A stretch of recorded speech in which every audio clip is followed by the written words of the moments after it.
Sentiment means a lot to Jackson Broussard. Through Sprout Landscape Architecture, he unites beauty, function, and memories in every design. As a child, he picked up landscape impressions through family vacations.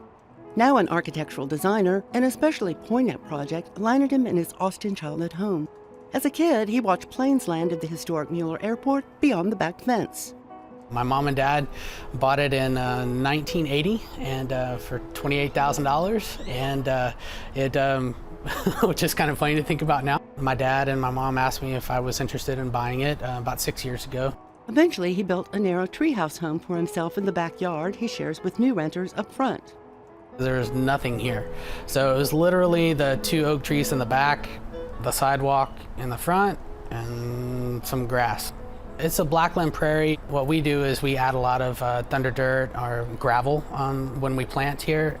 I knew I wanted something that was halfway formal, reminded me of Italy and reminded me of traveling, and I could show all the different little pieces that I've found. After renovating the house, he headed to the yard, breaking up lawn with a broad entrance patio and an allée of Bradford pears. I think when you're coming up to a house, it's very important to establish a sense of entry and to know where to go. I love walking through pathways of plants with borders that are 5 feet tall on both sides and, kind of dragging my fingers through them. Thick limestone pavers atop washed pea gravel replaced the old sidewalk that Jackson chopped up for other destinations. The pedestals that hug the front pathway, those are me finding little things, little scraps from jobs and stuff, but it's also friends of mine that are donating things. A friend of mine went to help after Katrina happened, and he found this piece just laying around in New Orleans, and he brought it back. Architecture and plants collaborate to vary both lines and viewpoints. Strategic placement creates a gently shielded patio near the front door. I wanted to be able to create little nooks and mystery so that you don't see everything in half a second. And so in order to do that, you have to create layers. And so you have to plant things that block your view, so you have to work to get around it. And that's what that front patio is about, so that it gives a little bit of privacy from the street. It's not saying keep out by any means. Jackson pops in surprises, like with the technique he saw in France. And I thought, man, I've always wanted to do that. And in Beech Vitex, I thought, well, it might be the perfect solution because it grows really fast. It's incredibly hardy. It's called stripping, really. I just snip off everything that I don't want. Jackson and his neighbors are great friends in this sociable neighborhood, so his low wall between properties wasn't for division. It's to help a little bit with drainage so that everything doesn't wash out the driveway. But it's my love of found things, it's fossils and bricks and all sorts of little things that are incorporated in. A wall like that or a pedestal like that, it's not just leftovers and junk. Those are all very intentional pieces that I've saved over time, found over years.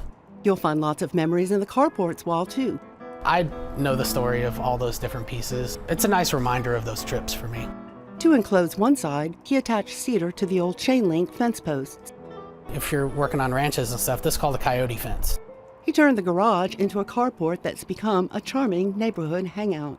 Functional things, tools, found objects and things can be very, very beautiful and also sentimental.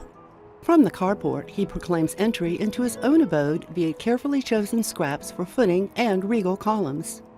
Trying to put little pieces of things together is really what this place is about.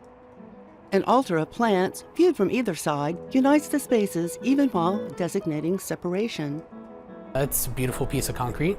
It's helped to create the sense of entry. The terracotta that's on the property, we found it all. So meaning that I go to Italy once a year and I've found different sources and we bring back an entire shipment. They come from a place called Impruneta in Italy. It's the strongest terracotta in the world. A mission olive tree grazes backyard entrance.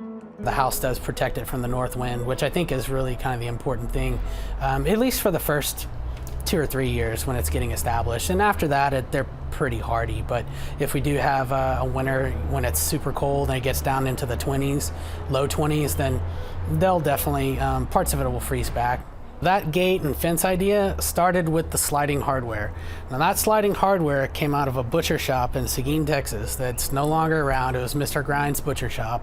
And I wanted to make a sliding gate because it's a tight little spot. So if you have a normal gate that opens up on a hinge, it, kind of starts running into the olive or the trash cans or whatever. And then the fence itself is made up really with just rebar. That's all it is. It's from a scrapyard. In back, Jackson carried on his style of turning spaces into destinations. Backed by the cedar coyote fence technique, curves break up straight lines. Geozoysia segues into pea gravel under post oak trees, contributing definition and semi-shaded playground for Daisy May. He chose bay laurel to hedge the grassy arena after mixing gravel into the soil for good drainage. To elevate the view, Jackson designed an Ipe deck big enough to entertain. I didn't want to just have steps that came directly out of the back door. I wanted to step out onto a level surface. And so you're still kind of looking down on things, and it gives an interesting perspective. The concrete pond, that stems from my love of furniture. As strange as it sounds, it's a bench. It's another way to get furniture into a space without adding actual chairs or benches or anything. Whenever anybody comes over and hangs out, everybody's sitting on the side of the fountain. Steps down, Jackson tends the grill while guests disperse to their seat of choice, especially near the fire pit on cool nights.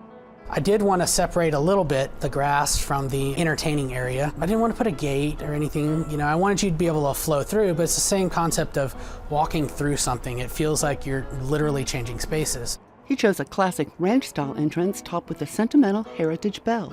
These days, his back gate opens to a view quite different than in childhood when he watched Mueller's runways.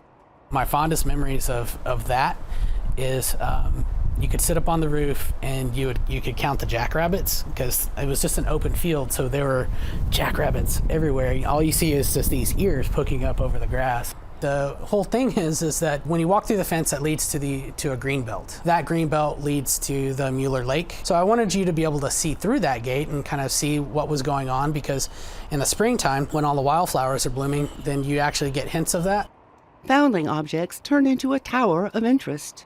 That goes back to the same concept of creating sightlines and destination and visually and physically moving someone around the property. It's something that sparks interest. So when you're moving around the garden, you're looking at every different thing and kind of spurs a question of, hey, what is that? Hedge boxwoods peppered with foliar contrast embrace the narrow strip. An old boat chain hauled by lots of landlubbers anchors the other side. Rounding the corner of the screened-in porch, Jackson adds height with a quite different purpose. It started from the gate, and that was a piece that I found in New Orleans years ago. And then one day I thought that would be a great gate, and that would be a great gate for the shower. We were building the deck at the same time, and so I thought, well, we're gonna have a few extra pieces of wood from the deck, and so that's what spurned the shower walls. Sentimental good finds even creep into a utilitarian spot overlooked by Rangoon creeper. Something that I really, really believe in is a middle ground, okay? And what I mean by that is that a lot of landscape architects and designers, they're either plant heavy or they're hardscape heavy. And I really think that the best projects that I've ever worked on are somewhere in the middle. I love plants, but I also love stone and architecture. That's where that middle ground, I think, is really, really important.